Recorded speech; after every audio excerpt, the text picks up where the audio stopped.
What just happened on October 10th was not your typical crypto crash. We just saw billions of dollars disappear within minutes. But what if this wasn't chaos, but instead a coordinated strike that exploited a single design flaw inside of China's largest crypto exchange and the largest crypto exchange in the world by trading volume, Binance? And what if Trump's tariff announcement was just the perfect cover? After all, very shortly after, on Sunday, he came out and said that this was all just a misunderstanding. In this video, I'm going to break down exactly how a $90 million move caused a $19 billion meltdown, how one hidden vulnerability in Binance's system made this possible, why this may be a part of something much bigger, the economic Cold War between the US and China, and how that's actually playing out through financial infrastructure itself. Because when you look a little bit closer, this crypto crash lines up perfectly with a larger story, a new kind of battlefield where tariffs, data, and digital assets collide. Let's step back and talk about the backdrop here. On Friday, October 10th, President Trump reignited the trade war,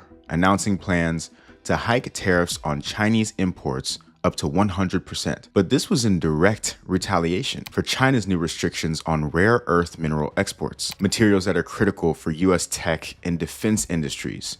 Most importantly, semiconductors. Now, this marked the end of a short-lived truce from earlier this year and signaled that both sides were ready to escalate again, using trade and technology as leverage. So this October 10th collapse may have been the moment that the tariff war quietly spilled onto the blockchain. If you want to stay up to date with events like this as they occur, click the link in the description to join the free community. And if you want to join us for the live calls that we have throughout the week, then sign up for the premium community membership. I'm Keith D, here to talk everything money and markets. Let's dive into this. So let's start out with the big picture. For years, exchanges like Binance have been building out critical financial infrastructure, the rails for everyone that's in crypto. And they're not just operating an exchange, they're creating systems for the entire crypto economy. But in that, there's some hidden risk, because when that system, for instance, values assets incorrectly, it can function like a broken thermometer, and the entire market can melt down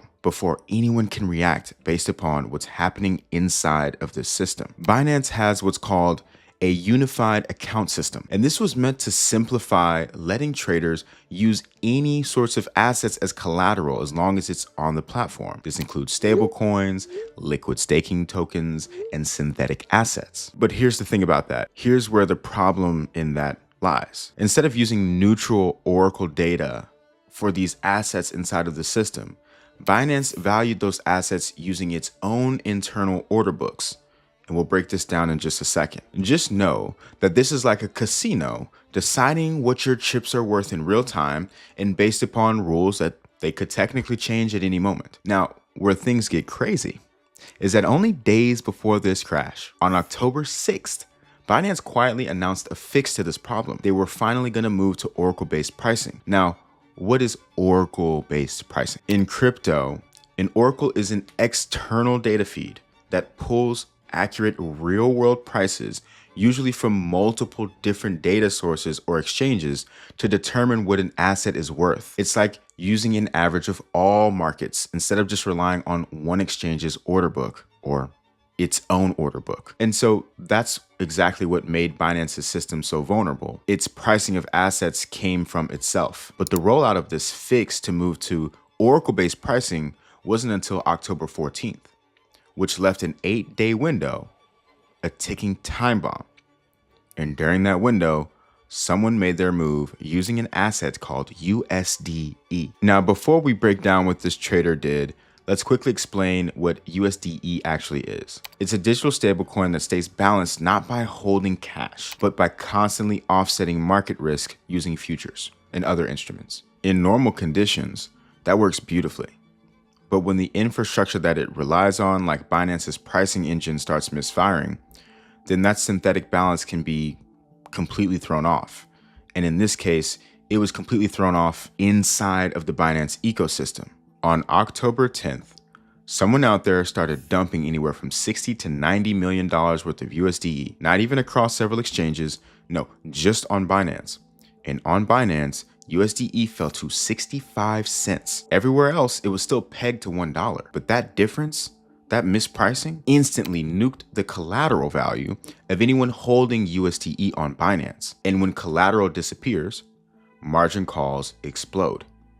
And so here's what that means. Most traders weren't just holding USDe. They were using it as collateral to borrow more crypto or to open trading positions. So let's say you deposit $1 million worth of USDe to borrow against it, maybe at 5 times or 10 times leverage to magnify your gains on a trade. If USDe suddenly drops to 65 cents, then that $1 million in collateral just became $650,000 in collateral. But your borrowed position is still the same size. So that imbalance will trigger an automatic margin call, and exchanges will start to liquidate your positions to cover the losses. And because everyone's using similar collateral, that cascade can happen all at once. Prices tank, liquidity vanishes, and the sell pressure feeds on itself. Within minutes, $500 million to $1 billion in forced liquidations hit Binance alone. Right around that same time, almost like it was orchestrated, the Trump tariff headline drops. 100% tariffs on China. This wasn't just another policy move. This was a direct response to China's restrictions on rare earth exports, and it ended a fragile 90-day trade truce that had kept tensions contained for some time. With markets already on edge, that headline gave perfect macro cover to what happened on chain. And suddenly, this crash looks very natural. But here's where it gets even more interesting, because hours before the tariff headline, fresh wallets opened up $1.1 billion worth of Bitcoin and Ethereum shorts on Hyperliquid. This was funded by $110 million in USDC traced back to Arbitrum-linked sources. When Binance's liquidation started, Bitcoin and Ethereum cratered. These shorts, they were closed right at the bottom, netting roughly $192 million. The timing, the funding, the precision, all points to coordination. Someone knew Binance's vulnerability, and they used the global stage to pull the trigger. What started on Binance didn't stay there. Bots mirrored these moves across other exchanges, and other market makers hedged. Risk models broke, and liquidity turned into a full-blown global cascade where over $19 billion in liquidations occurred in one day. Altcoins were down 50 to 70% in a single day. And all of this was triggered by less than $100 million in manipulated collateral. So who's to blame here? Is it Binance for valuing collateral using its own data? The exploiters for executing and timing the attack? Or is it Athena and USDe? I mean, probably not, because redemptions worked. It's the system inside of Binance that didn't work. Everything outside of Binance stayed stable. This wasn't a stablecoin failure. It was an exchange design failure. And in the aftermath, Binance called it a platform-related issue and promised around $283 million in compensation and tried to rush the Oracle rollout. But mind you, there was around $2.4 billion in liquidations that happened on the platform. So the question here is, was this a coincidence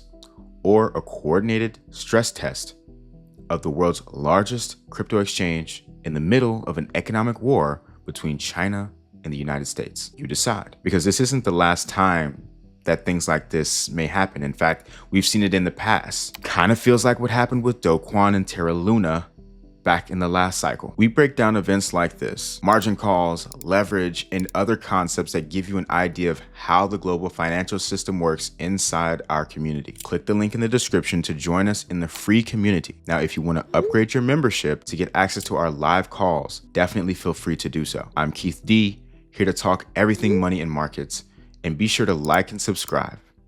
I'll see you next time.